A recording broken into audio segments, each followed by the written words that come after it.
வணக்கம் அன்பு நண்பர்களே. சிங்கப்பூரில் இப்படிலாம் பிரேக்ஃபாஸ்ட்டு இப்போ தான் எங்களுக்கு கிடைக்க ஆரம்பிச்சிருக்கு. அதை உங்ககிட்ட ஷேர் பண்ணணுன்னு பார்க்குறேன். பொரிச்ச பரோட்டா பாருங்கள். அடேங்கப்பா, இதெல்லாம் சாப்பிட்றதுக்கு இந்தியாவுக்கு தான் வரணும்னு நினச்சேன். இங்கே கொடுக்க ஆரம்பிச்சிட்டாங்க. ஒரு வெள்ளி 30 காசு ஒரு பொரிச்ச பரோட்டா. அதுக்கப்புறம் பார்த்திங்கன்னா ஒரு மசால் வடை. இது ஒரு வெள்ளி சார்ஜ் பண்ணுறாங்க மசால் வடை. அப்புறம் இது என்ன, இதுதான் அது குலாப் ஜாம் கிடையாது, இதுக்கு பேர் பால் பன். அப்புறம் என்னென்னு கேட்டிங்கன்னா கேழ்வரகு கேசரி எல்லாம் வாங்கி, அதுக்கப்புறம் தோசை. இது ஊத்தாப்பம் இருக்குது பார்த்துருக்கீங்களா? ஊத்தாப்பத்தில் முட்டையை போட்டு வெங்காயத்தை போட்டு கீழே வச்சுருக்கு. இதுதான் இன்றைக்கி பிரேக்ஃபாஸ்ட்டு. நல்லா வெயிட்டான பிரேக்ஃபாஸ்ட்டு, சாப்பிட்றதுக்கே ரொம்ப டேஸ்ட்டாக இருக்கும். இந்த மாதிரி பிரேக்ஃபாஸ்ட்லாம் முன்னாடி சிங்கப்பூரில் கிடைக்காதுங்க. எங்கே போனாலும் என்னென்னு கேட்டிங்கன்னா பரோட்டாவை போட்டு வச்சுருப்பாங்க, அதுக்கு ஒரு மீன் குழம்பு டால்ச்சா அப்படின்பாங்க. எனக்கே ஷாக் ஆகிடுச்சு 25 வருஷத்துக்கு முன்னாடி வரும்போது, என்னடா இப்படியாடா அப்படின்னு சொல்லிட்டு. இப்போ புதுசாக பொரிச்ச பரோட்டாவெல்லாம் போட ஆரம்பிக்கிறாங்க பாருங்கள். அந்த பொரிச்ச பரோட்டா எப்படி இருக்குங்கிறதுக்காக தான் உங்கள்கிட்ட இப்படி இவ்வளோ நேரம் காட்டிக்கிட்டு இருக்கேன். டேஸ்ட்டு நல்லா சூப்பராக இருக்குது. ஒரு வெள்ளி 30 காசுனா அப்ராக்சிமேட்டாக ஒரு 80 ரூபா கிட்ட வரும். இது என்னென்னு கேட்டிங்கன்னா டால்ச்சா மாதிரி ஒரு குருமா மாதிரி பண்ணி வச்சுருக்காங்க. ஆட்டுக்கறி போட்டிருக்காங்க. கேஎன்எஸில் ஆட்டுக்கறி போட்டிருக்காங்க. மட்டன் பீசஸ்லாம் சிலது இருக்குது.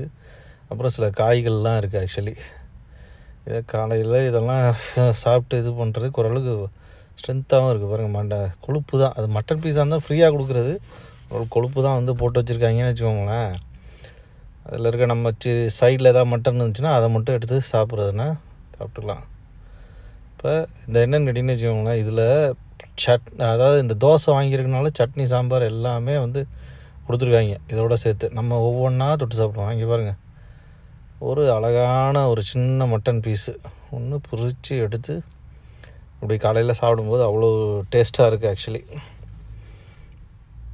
இதெல்லாம் நீங்கள் சிங்கப்பூருக்கு வந்தீங்கன்னா என்கிட்ட ஃபோன் பண்ணி கேளுங்க, எங்கே என்னென்ன கிடைக்கும். நம்ம 2 பேரும் போய் சாப்பிடுவோம். இந்த பொரிச்ச பரோட்டா லைட்டாக அப்படி பிச்சு அப்படி என்னென்னு கேட்டிங்கன்னா கிரேவியில் முக்கி எடுத்து அப்படி சாப்பிடும்போது, இந்த பொறப்பு தான் அதை ருசிச்சு சாப்பிட பொறப்புது அப்படிங்கிற மாதிரி ஒரு பாட்டு தான் ஞாபகம் வருது. Ultimate taste. இதெல்லாம் நான் என்ன சொல்கிறது. வடகரியில் நீங்கள் என்ன சாம்பார் சட்னியெல்லாம் சுட்டு சாப்பிட்ருப்பீங்க. நான் டால்ச்சாவை சுட்டு சாப்பிட்றேன். அது டால்ச்சாவும் பார்த்திங்கன்னா பெப்பர் அதிகமாக போட்டிருக்காங்க. இங்கே மிளகா அதிகமாக போடுவாங்க, பெப்பர் அதிகமாக போடுறாங்க. அதனால் எல்லா வயசும் சாப்பிட்ற மாதிரி இருக்குது.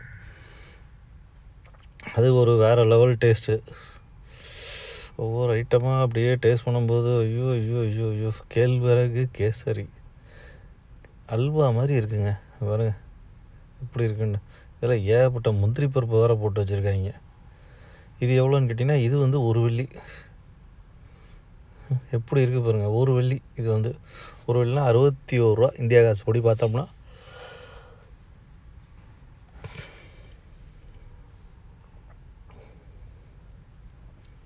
அப்படியே ரசித்து காலையில் சாப்பிடுவேன். பால் பண்ணை எடுத்து, பால் பண்ணு என்னன்னு கேட்டிங்கன்னா பார்க்குறதுக்கு குலாப் ஜாம் மாதிரி இருக்குது. இது குலாப் ஜாமா பால் பண்ணா அப்படிங்கிறது எனக்கு தெரியல. உடச்சி பார்ப்போம். உடைக்கும் போது கொஞ்சம் திக்காக இருக்குது. உள்ளே சிறப்பு அரங்கியிருக்குங்க.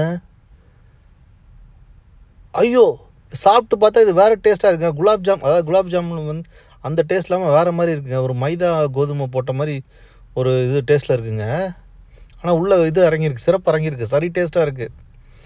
இப்போ கடைசியில் நம்மளோட ஆனியன் வெங்காய தோசை. இதில் என்னென்னு கேட்டிங்கன்னா எடுத்தோன்னே கொத்தமல்லிலாம் உள்ளே போட்டு வச்சுருக்காங்க. இதை டால்ச்சாவோடு அப்படி மிக்ஸ் பண்ணி அட்டிக்கும்போது